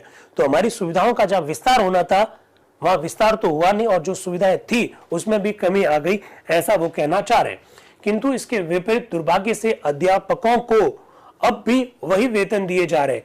1 या 2 मिनट लेकर मैं प्रशासक के शासन का सामान्य रूप से वर्णन करूंगा। लगभग सभी महत्वपूर्ण जगहों पर आईसीएस के पुराने लोग हैं। अपने शिक्षालय में हम आईसीएस के किस आदमी से ये समझते हैं कि वह ना तो भारतीय है, ना शिष्ट है और ना ही सेवक है।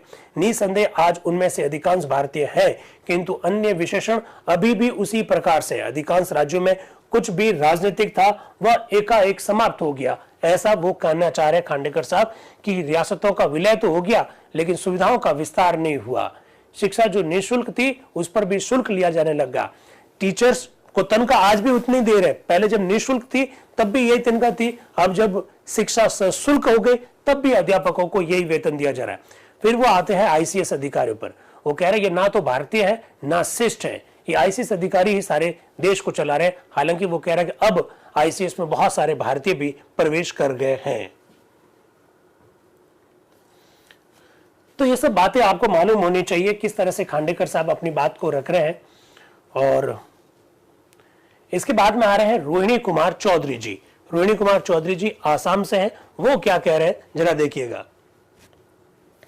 उपाध्यक्ष महोदय, इस सभा को जिस प्रश्न पर विचार करना है उसका इस विधेयक के प्रावधानों से उतना संबंध नहीं है जितना कि इस सैद्धांतिक प्रश्न से कि औपनिवेशिक सरकार को किस सीमा तक प्रांतीय मामलों में हस्तक्षेप करना चाहिए। श्रीमान, मैं इसे स्वीकार करता हूं कि आपात की स्थिति में यह आवश्यक ही नहीं किंतु उचित भी है कि औपनिवेशिक सरकार को हस्तक्षेप का अधिकार होना चाहिए। हमने ये विचार करना है कि इस विधेयक के प्रावधान कहां तक हस्तक्षेप की यथोचित सीमा के अंदर रहे हैं अथवा क्या कोई ऐसा समय भी आ सकता है जबकि इस विधेयक द्वारा प्रयोग में आने वाली शक्तियों का दुरुपयोग किया जाएगा। एक्चुअली में 1935 के भारत शासन अधिनियम के अंतर्गत एक संशोधन यह भी किया जा रहा है कि संघ सरकार को कई राज्य सरकारों को नियंत्रित करने के लिए उसमें हस्तक्षेप का भी अधिकार दिया जाएगा। रोहिणी कुमार चौधरी जी उसी और इशारा करके कहना चाहते हैं कि आप उसमें क्या करना चाहते हैं। तो कुछ धाराओं के संदर्भ में अपने विचारों को रख रहे हैं, तो ये बात भी अपने को मालूम होनी चाहिए। एक सेकंड, नजरुद्दीन जी कहां जा रहे हैं? नजरुद्दीन जी कहां चले गए? यस, ये रहे। इसके बाद में आते हैं नजरुद्दीन जी अहमद साहब। नजरुद्दीन जी अहमद संविधान सभा में मेंबर मुस्लिम लीग से आते हैं और नजरुद्दीन जी अहमद वो सदस्य हैं जो संविधान सभा में 1 लाख से ज्यादा शब्द बोलने वाले हैं। ठीक है, अब नजरुद्दीन जी अहमद का जैसे नाम पुकारा जाता है वो बोलने के लिए आते हैं। पश्चिम बंगाल का प्रतिनिधित्व करते हैं। उपाध्यक्ष महोदय, मैं इस विधेयक में सन्निहित सिद्धांतों से साधारणतः सहमत हूं सिवाय एक अंश के संदर्भ में जो खंड 6 के अंतर्गत है। खंड 6 ही आज सबसे ज्यादा चर्चा में आने वाला है। क्या कह रहे हैं उपाध्यक्ष महोदय? कह रहे यदि ये बात है तो क्या मैं आपसे अनुरोध कर सकता हूं कि आप ज्यादा से ज्यादा 5 मिनट लें। तो नजरुद्दीन जी अहमद कह रहे हैं मेरे लिए तो 5 मिनट बहुत काफी है। आगे क्या बोल रहे हैं?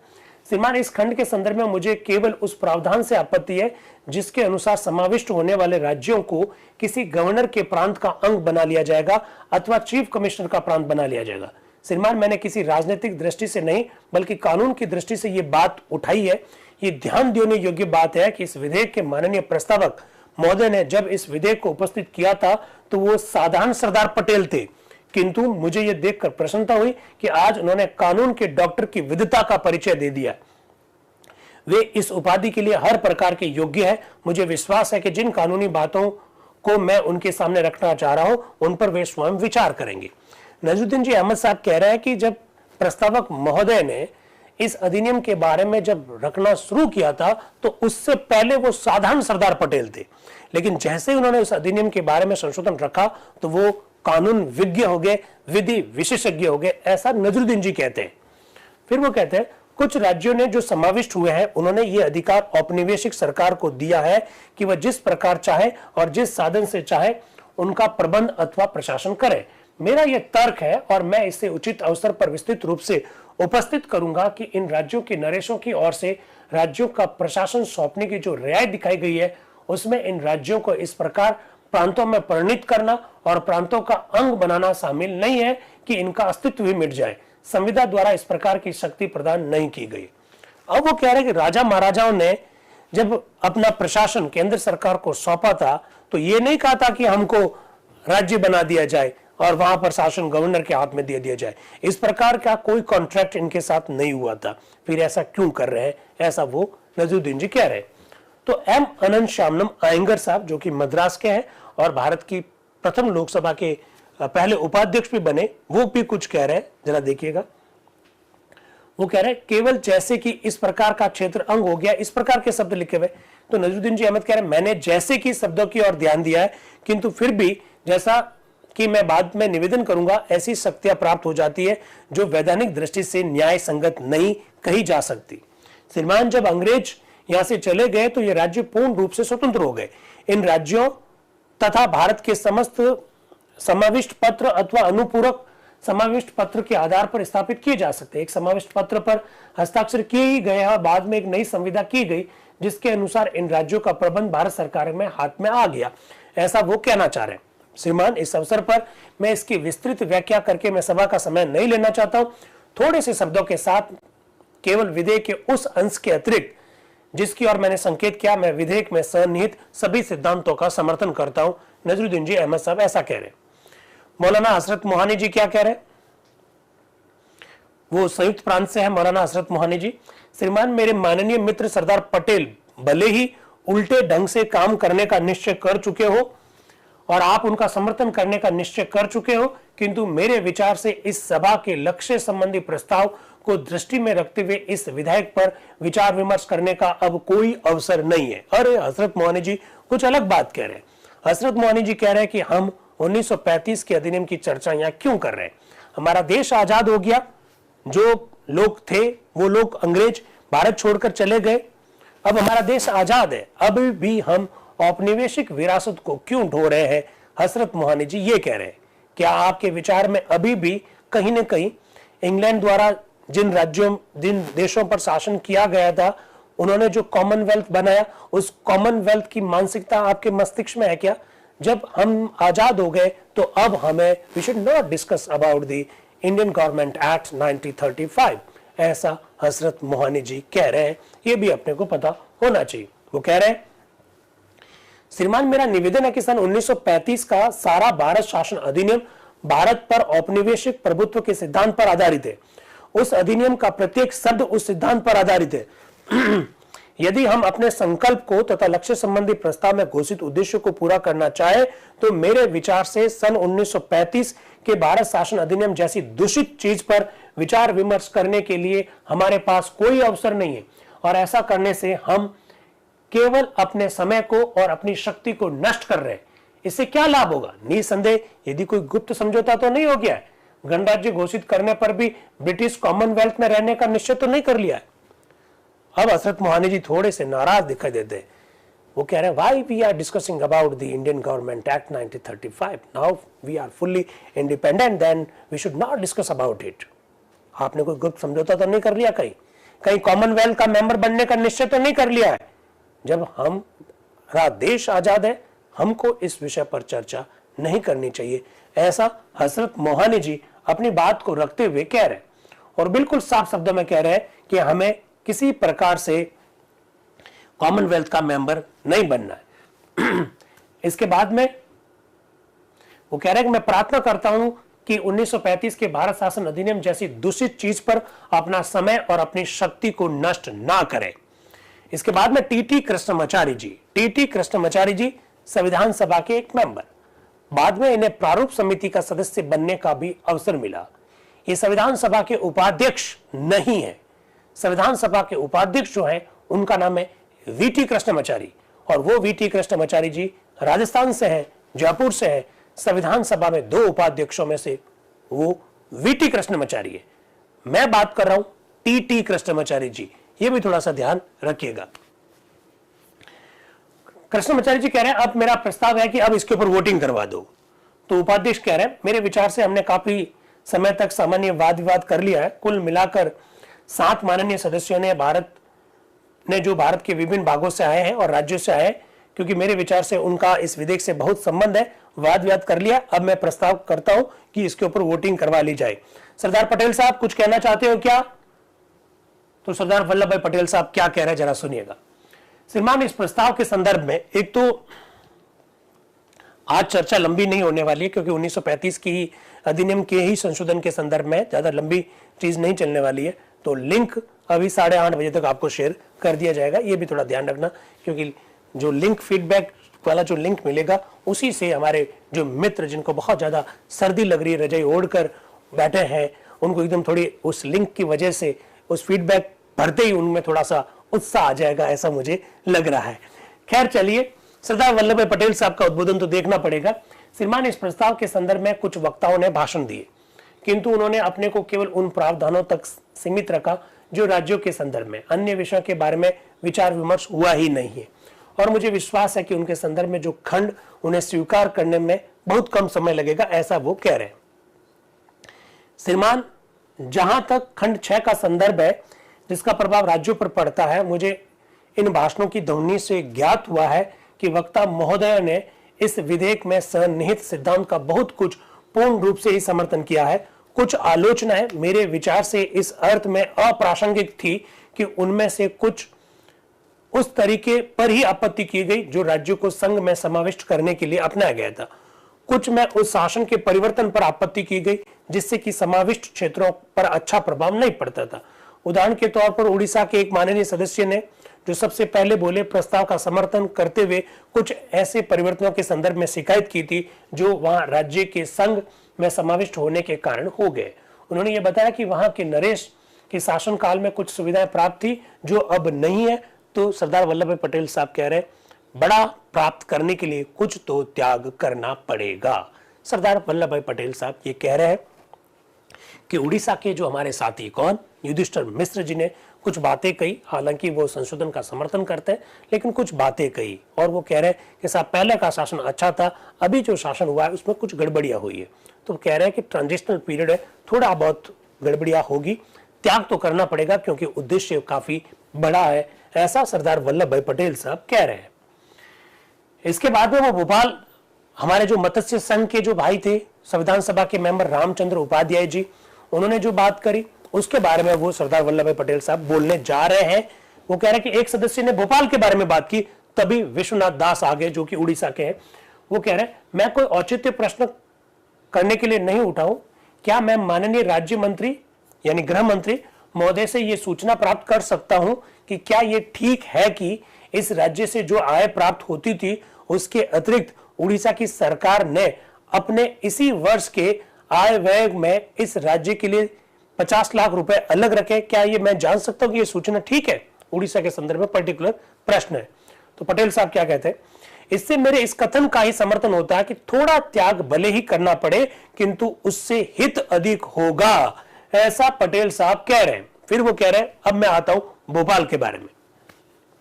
जहां तक अलवर के माननीय सदस्य के उठाए हुए भोपाल के प्रश्न का संबंध है, मैं ऐसे प्रश्नों के संदर्भ में कुछ नहीं कहना चाहता जो अभी तय नहीं हुए हैं और विचाराधीन है, क्योंकि इस प्रकार के प्रश्नों पर विवाद करने पर उन पर बुरा प्रभाव पड़ सकता है। किंतु मैं सभी को आश्वासन दे चुका हूं कि यदि किसी राज्य के लोग किसी प्रदेश में समाविष्ट होना चाहते हैं अथवा संघ में शामिल होना चाहते हैं तो नरेशों की ओर से शायद ही कोई विरोध हो, क्योंकि मैं नहीं समझता हूं कि लोगों की इच्छा के विरुद्ध छोटे छोटे प्रदेशों को बनाए रखना संभव है।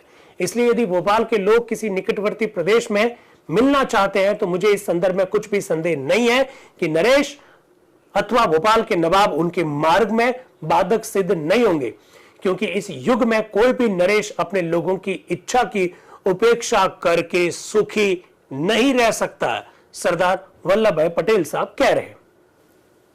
फिर वो कह रहे हैं कि वास्तव में जनतंत्र का यही अर्थ है।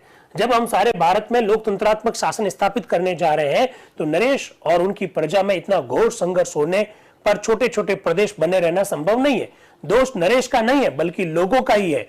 आप जानते हैं छोटे छोटे प्रदेशों में जहां कई मंत्रिमंडल भी स्थापित किए जाते हैं वे एक प्रकार का स्थायी स्वार्थ अस्तित्व में ले आते हैं और वे बड़े प्रदेश में समाविष्ट नहीं होना चाहते और वास्तव में अलग रहने के लिए नरेश से उनकी इच्छा अधिक बलवती होती है, ऐसा सरदार वल्लभ भाई पटेल साहब ने कहा। उन्होंने कहा कि मैं भोपाल के बारे में ज्यादा विचार नहीं करूंगा क्योंकि भोपाल के बारे में डिस्कशन चल रहा है और मेरे द्वारा यहाँ विचार व्यक्त किए गए वो हमारे डिस्कशन में कुछ प्रॉब्लम खड़ी कर सकते हैं, लेकिन मैं बता देना चाहता हूं कि कोई भी नरेश भारत में समाविष्ट होने के लिए बाधक के रूप में नहीं आएगा, ऐसा सरदार पटेल साहब ने आश्वासन संविधान सभा में दिया।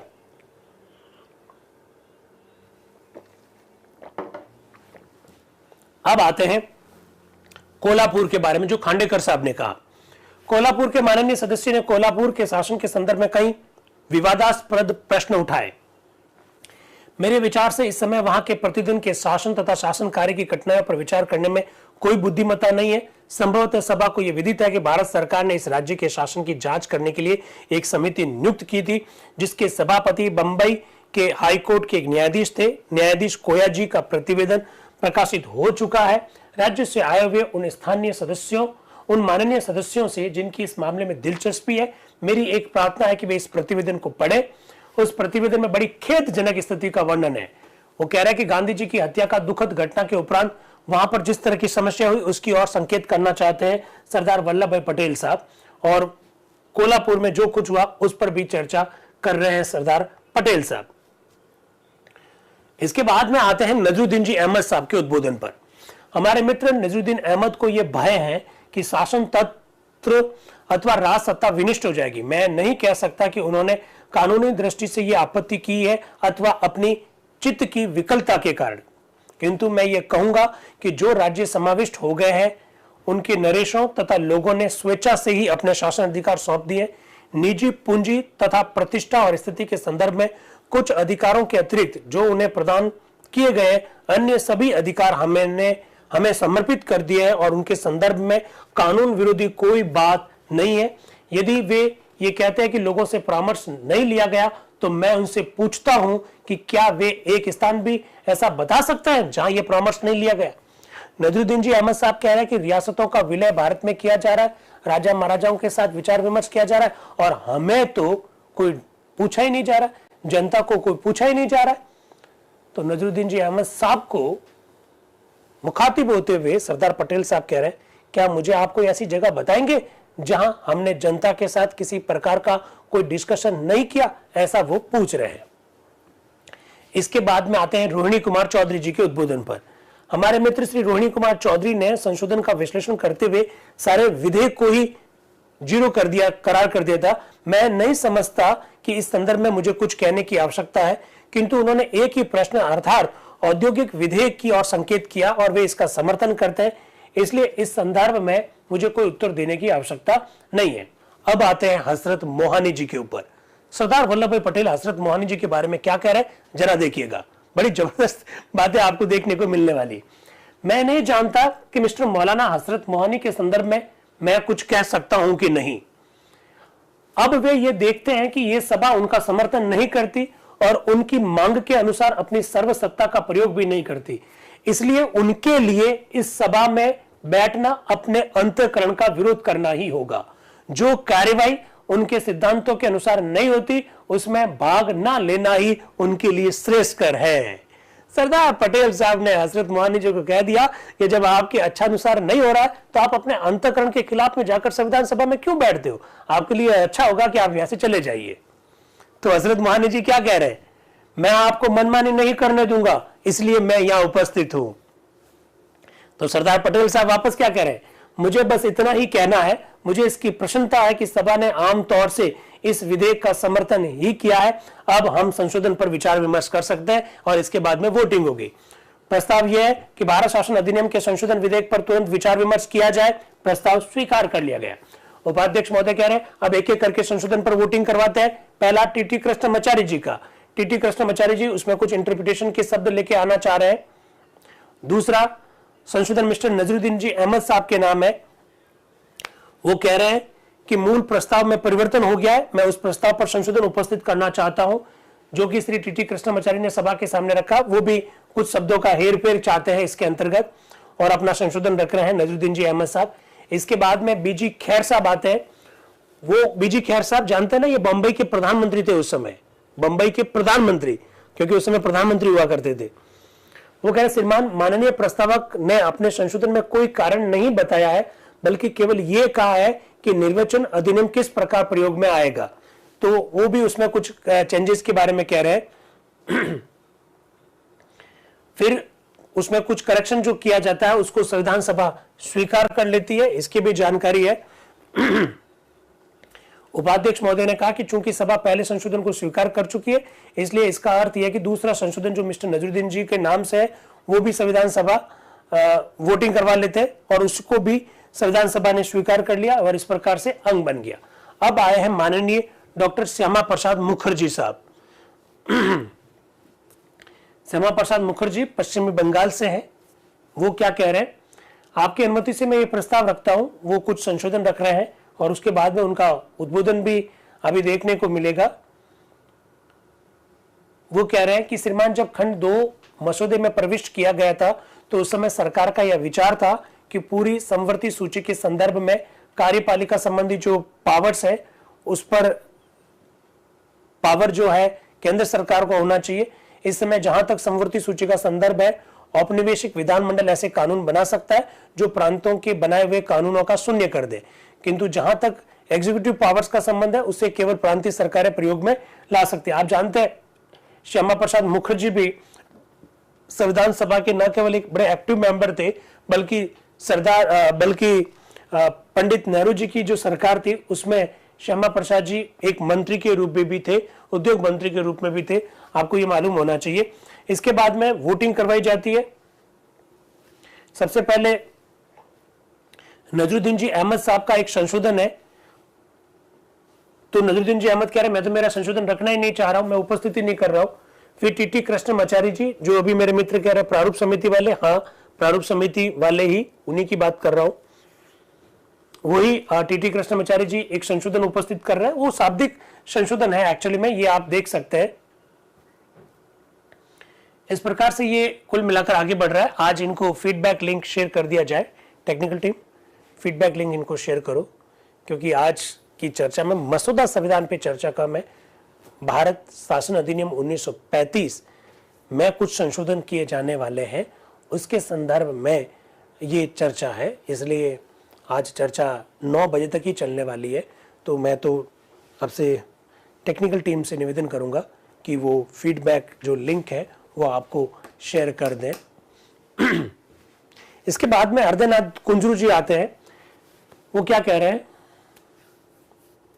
वो कह रहे हैं कि मैं डॉक्टर अंबेडकर के दिए हुए केवल 2 उदाहरण आपके सामने रखना चाहता हूं और मेरे विचार से उन तर्कों का संक्षिप्त विवरण मैंने दिया। फीडबैक लिंक शेयर कीजिए। वो अनुपयुक्त नहीं है ऐसा हरदेनाथ कुंजरू जी कह रहे हैं। वो कह रहे हैं कि केंद्रीय सरकार को अस्पृश्यता विरोधी कानूनों और बाल विवाह अवरोधक अधिनियम को प्रयोग में लाने के लिए अपने ही कर्मचारियों को नियुक्त करना पड़े तो उसे गंभीर स्थिति का सामना करना पड़ेगा। मेरे विचार से ये उसके सामर्थ्य में नहीं होगा कि वह इतने वृहद कार्य का भार उठाए और प्रांतीय सरकारों से कला होने का परिणाम इतना दुखद होगा कि कुछ कानूनों को प्रयोग में लाने के लिए औपनिवेशिक विधानमंडल औपनिवेशिक कर्मचारियों को समवर्ती विषय के संदर्भ में जो शक्ति प्रदान करेगी वह प्रभाव में नहीं आ सकेगी, ऐसा वो कह रहा है। एक्चुअली में आप जानते हैं कि समवर्ती सूची के विषय पर थोड़े दिन पहले ही हम लोगों ने चर्चा की कि केंद्र सरकार यानी जो राष्ट्रपति जो है या संघ सरकार का जो कार्यपालिका संबंधी जो शक्तियां हैं उसका विस्तार कहां तक होगा। संघ सूची के विषय तक हो तब तक कोई दिक्कत नहीं है, लेकिन अगर समवर्ती सूची के विषय तक भी हो गया तो बहुत सारी समस्या आएगी। हमने पहले की चर्चा में डिस्कशन किया था। अर्धनाथ कुंजरू जी उन्हीं का संकेत कर रहे हैं। बी दास जो कि उड़ीसा से है वो क्या कह रहे हैं, श्रीमान जब से ये विधेयक घुमाया गया मैं इस विचार से शुद्ध रहा हूं कि इस विधेयक द्वारा वही एग्जीक्यूटिव पावर्स प्राप्त करने का प्रयास किया जा रहा है जिसे सन 1939 से ब्रिटिश सरकार किसी न किसी बहाने अपने हाथ में लेती आई है। इसलिए श्रीमान मेरे मित्र डॉक्टर श्यामा प्रसाद मुखर्जी ने जो संशोधन उपस्थित किया है उसका मैं स्वागत करता हूं, क्योंकि इससे एग्जीक्यूटिव पावर्स कंट्रोल में आ जाएगी। मुझे इसकी प्रसन्नता है कि उन्हें पंडित गोविंद वल्लभ पंत का भी समर्थन हासिल है और इसकी भी किया इन संशोधन इन दोनों माननीय मित्रों ने ही उपस्थित किया है। इस प्रकार से बी दास जो कि उड़ीसा से है वो अपनी बात को रख रहे हैं। अब गोविंद वल्लभ पंत साहब क्या कह रहे हैं, श्रीमान मैंने भी इसी प्रकार के एक संशोधन की सूचना दी थी।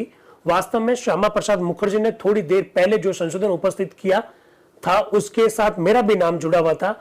मेरा यह विचार है कि मेरे लिए यह आवश्यक है कि मैं ये बताऊं कि किन कारणों से प्रेरित होकर मैंने एक समान संशोधन की सूचना दी, यद्यपि वह इस संशोधन के बिल्कुल समान नहीं था। इसलिए इस संशोधन का स्वागत करते हुए मैं इसका समर्थन करते हुए मैं ये बताना चाहता हूं कि मैं इसे क्यों आवश्यक मानता हूं, ऐसा गोविंद वल्लभ पंत साहब कह रहे। क्योंकि ये सब राज्य सरकारों में थे तो इसलिए ये बहुत अच्छी तरह से जानते थे कि केंद्र सरकार की जब शक्तियों का विस्तार समवर्ती सूची में भी हो जाएगा तो ऐसी स्थिति में राज्यों को किन किन दिक्कतों का सामना करना पड़ सकता है, वो इन बातों को सब जानते थे।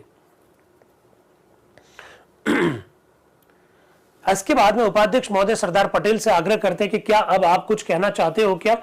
तो सरदार पटेल साहब कह रहे हैं जी नहीं श्रीमान, ये प्रस्ताव सहमति के उपरांत उपस्थित किए गए थे, इसलिए मुझे इनके ऊपर किसी भी प्रकार का कुछ नहीं कहना है और मैं बहुत सारी बातें स्वीकार करने के लिए तैयार हूं। मुझे इसलिए नहीं कहना कि जो गोविंद वल्लभ पंत साहब या जो अन्य जो लोग संशोधन रख रहे हैं ये मेरी सहमति के साथ ही रखे गए, इसलिए मुझे इन पर कुछ कहने की आवश्यकता नहीं है। और इसके बाद में चूंकि इनकी सहमति पहले से हासिल थी इसलिए संविधान सभा ने इसको स्वीकार कर लिया। कुछ और संशोधन है जो कि शाब्दिक संशोधन है। ये मसौदा संविधान में संशोधन नहीं है। मसौदा संविधान की चर्चा ही आज हम नहीं कर रहे हैं, इसलिए मैं कुछ संशोधनों को थोड़ा सा तेज तेज से ले रहा हूं, क्योंकि मसौदा संविधान नहीं है। ये एक्चुअली में 1935 का भारत शासन अधिनियम में कुछ संशोधन सरदार वल्लभ भाई पटेल साहब जो करना चाहते हैं उनमें संशोधन है जिनका अभी हमें ज्यादा इससे मतलब नहीं है, इसलिए मैंने थोड़ा इनको तेजी से आगे बढ़ा दिया है। बहुत सारे संशोधन आज स्वीकार किए जा रहे हैं क्योंकि जो भी संशोधन रखे जा रहे हैं उसमें सरदार वल्लभ भाई पटेल की खुद की सहमति हासिल है, इसलिए वो संविधान सभा खुद इनको स्वीकार कर रही है, ऐसा आप देख सकते हैं। ये देखिए प्रस्ताव स्वीकार किए जा रहे हैं और ये जो भी सब चीजें हो रही है ये सरदार वल्लभ भाई पटेल जो कि प्रस्तावक है उनकी सहमति से हो रही है, इसलिए हर बार लिखा हुआ प्रस्ताव स्वीकार किया जा रहा है। खंड 4 इसका हिस्सा बन गया। फिर अब हम संशोधन संख्या 23 पर आते हैं जो माननीय गोविंद वल्लभ पंत के नाम से।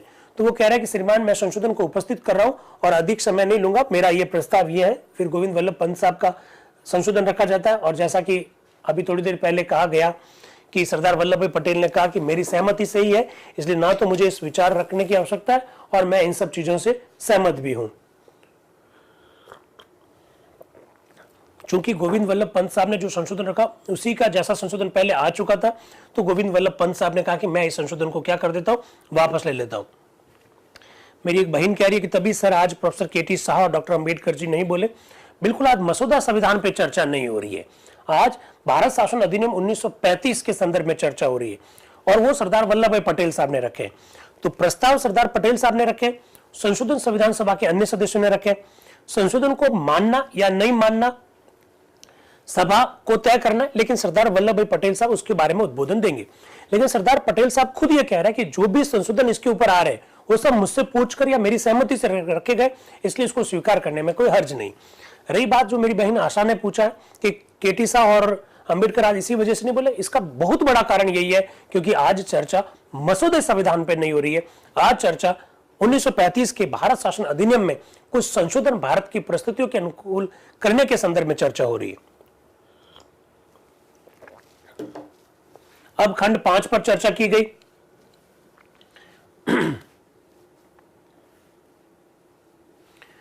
तो खंड 5 नजरुद्दीन जी अहमद साहब का है, लेकिन जैसे वो रख रहे होते हैं, टीटी कृष्णमाचार्य जी कह रहे हैं, उपाध्यक्ष महोदय क्या है मैं बता सकता हूं कि चूंकि विधेयक के प्रस्तावक महोदय का उद्देश्य यह है कि यह खंड वापस ले लिया जाए, इसलिए संशोधन अनावश्यक है और उसे उपस्थित करने की कोई आवश्यकता नहीं है। फिर सरदार पटेल बोल रहे हैं कि हमने खंड 2 में एक परिवर्तन स्वीकार कर लिया है और इसलिए अब खंड 5 को रखने का कोई अर्थ नहीं है, मेरे विचार से इसे निकाल दिया जाए। तो फिर खंड विधेयक के संदर्भ में जो संशोधन था उसे फिर नहीं रखा गया, परमिशन नहीं दी गई, क्योंकि इसके संदर्भ में जो सरदार पटेल ने जो बात रखी वो उन्होंने खुद नहीं वापस ले ली। इसके बाद में खंड 6 पर चर्चा हुई। नजरुद्दीन जी अहमद साहब ने खंड 6 के संदर्भ में कुछ संशोधन रखा, नजरुद्दीन जी अहमद, और इसके बाद में उन्होंने खंड 6 के संदर्भ में अपने विचार रखे। उन्होंने जो विचार रखे, विचार रखने के बाद में जो संशोधन हुआ उसके बारे में वो क्या कह रहे हैं वो जरा देखिएगा। नजरुद्दीन जी अहमद और उपाध्यक्ष महोदय के बीच में अब क्या हो रहा है जरा देखिएगा। नजरुद्दीन जी अहमद इस तरह से बात कर रहे हैं, वास्तव में प्रस्तावना में स्पष्ट शब्दों में यह इच्छा प्रकट की गई है कि संबंधित राज्य उड़ीसा के प्रांत में समाविष्ट किए जाए। अब उपाध्यक्ष क्या कह रहे हैं, यद्यपि मैं ये स्वीकार करता हूं कि मुझे इन विषय के संदर्भ में बहुत कम जानकारी है, किंतु मुझे यह प्रतीत होता है कि आप इस संदर्भ में सामान्य रूप से चर्चा कर रहे हैं। आपको अपने संशोधन के बारे में ही बोलना चाहिए। इस समय सामान्य वाद विवाद नहीं हो रहा है, ये सारी बातें सामान्य वाद विवाद के समय अधिक उपयुक्त होगी। फिर नजरुद्दीन जी अहमद क्या कह रहे हैं जरा देखिए। वो कह रहे हैं, मुझे आपका निर्णय सिरोधार्य है, किंतु जैसा कि मैं आगे बताऊंगा इन बातों के विषय से प्रत्यक्ष संबंध है। तो उपाध्यक्ष महोदय कह रहे मुझे खेद है, मैं आपसे सहमत नहीं हूं, आप अपने आप को संशोधन तक सीमित रखिए। फिर नजरुद्दीन जी अहमद कह रहे नहीं नहीं, मेरे तर्क में विरोध में क्या बात है, मुझे इन बातों का स्पष्ट कर देना चाहिए। उपाध्यक्ष महोदय कह रहे ये सब ठीक है, लेकिन जो मैं कह रहा हूं वो ज्यादा महत्वपूर्ण है। मैं जो कह रहा हूं वो 299 सदस्य कह रहे हैं संविधान सभा के, इसलिए मेरी बात को मानिए।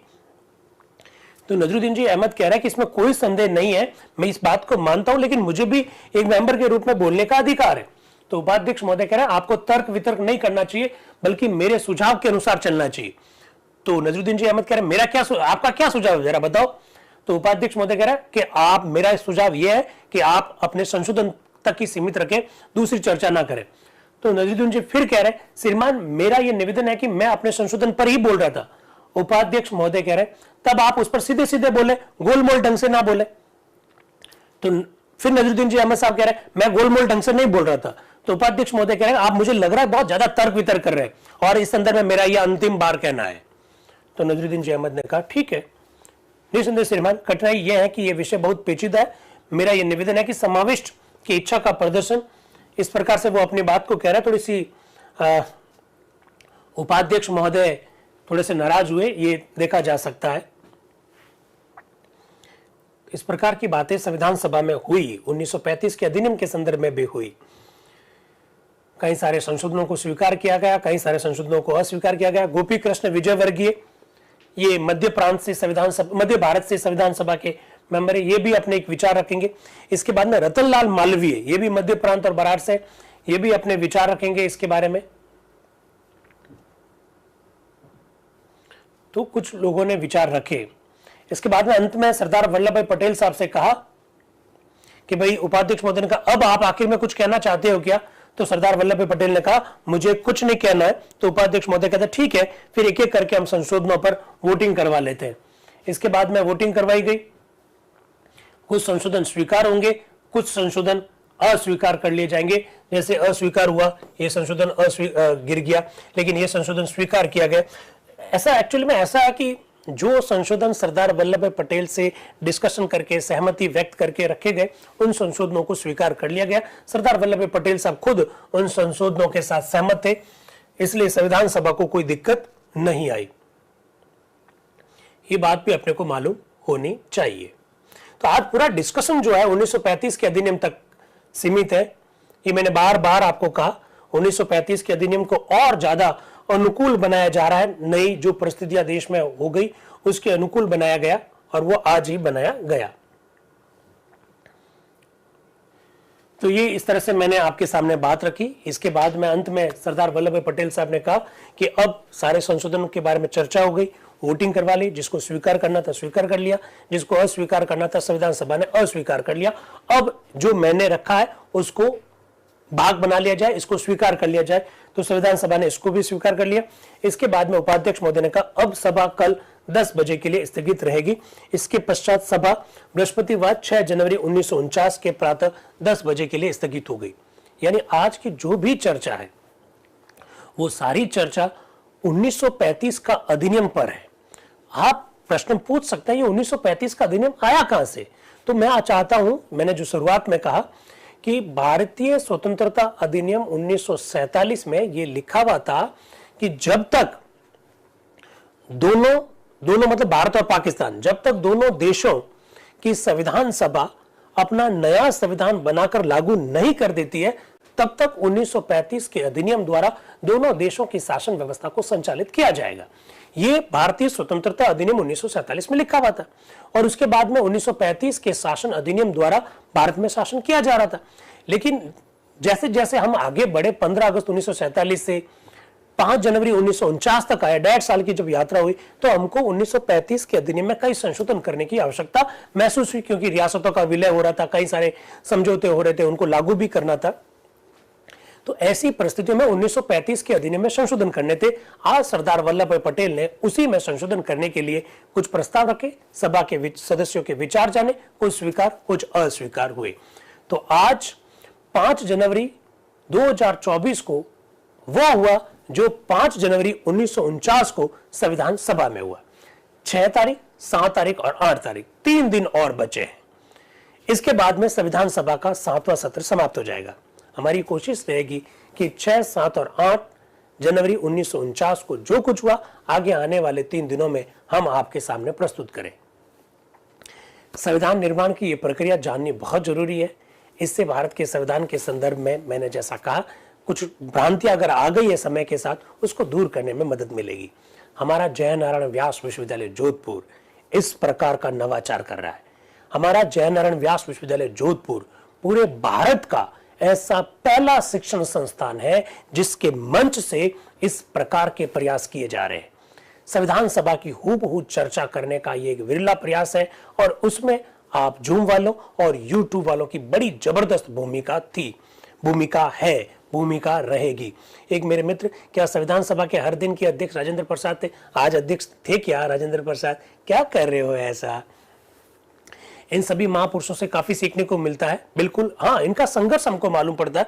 मेरे यूट्यूब के साथी कह रहे हैं बिल्कुल बिल्कुल, अरे संविधान सभा के 7वें अधिवेशन में कहीं पर भी डॉक्टर राजेंद्र प्रसाद जी अध्यक्षता के रूप में दिखाई नहीं दे रहे, क्योंकि वो बीमार है, वो अस्वस्थ है। मैंने कई बार ये बात इस मंच से कही। कहाँ रहते हैं भाई मेरे यूट्यूब वाले?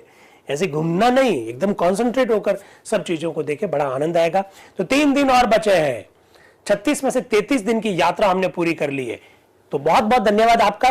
पूरा भारतवर्ष आपके योगदान का ऋणी रहेगा। नहीं, मेरा योगदान नहीं है, मेरे विश्वविद्यालय का योगदान है। ये जो कुछ भी कर रहा है, जो भी ताकत हमको मिल रही है, वो विश्वविद्यालय के हिसाब से मिल रही है चंद्रवीर जी। तो विश्वविद्यालय का ये नवाचार है। विश्वविद्यालय के एक प्रतिनिधि के रूप में मुझे आपके सामने मुकुटों के रूप में आने का मौका मिल रहा है। बाकी सब विश्वविद्यालय ही कर रहा है।